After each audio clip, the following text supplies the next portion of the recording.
यंदा पाऊस ओढ देणार, अल निनोचा प्रभाव दिसणार, पावसाचं प्रमाण कमी आणि उष्णता वाढणार। काय आहे हवामान विभागाचा सुधारित अंदाज?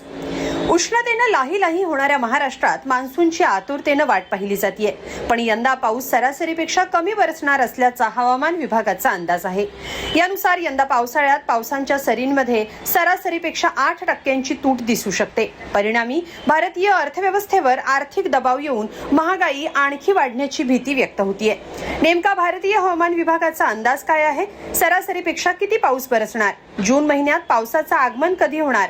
सगळं सविस्तर पाहूया या व्हिडिओतून। मे महिना संपत आला तरी मान्सून पूर्व पावसाच्या सरी दरवर्षीपेक्षा कमीच आहेत, त्यामुळे राज्यात उष्णतेचा कहर कायम आहे।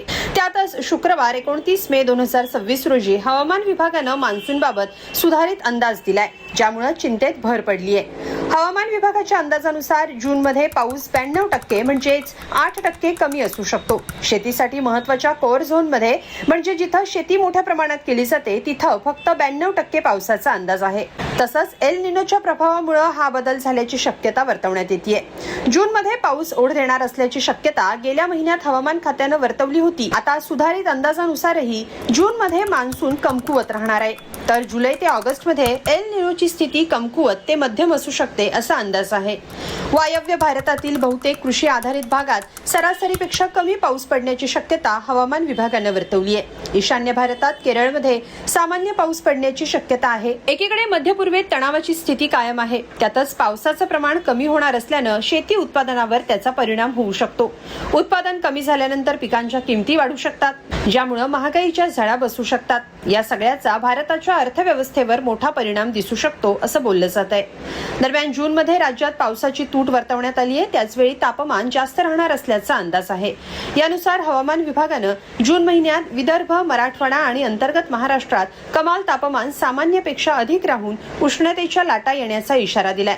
चिंताजनक बाब म्हणजे किमान तापमानही चढ राहणार असल्यानं नागरिकांना रात्रीच्या वेळीही तीव्र उकाड्याचा सामना करावा लागू शकतो। त्यानुसार काही भागात येलो अलर्ट जारी करण्यात आलाय। सध्या प्रशांत महासागरात न्यूट्रल परिस्थिती असली तरी मान्सूनच्या उत्तरार्धात एल निनो परिस्थिती निर्माण होण्याची दाट शक्यता आहे। ऐतिहासिक नोंदीनुसार ज्या वर्षी एल निनो सक्रिय होतो त्या वर्षी भारतात विशेषतः मध्य आणि पश्चिम महाराष्ट्रात पावसाची मोठी तूट जाणवते।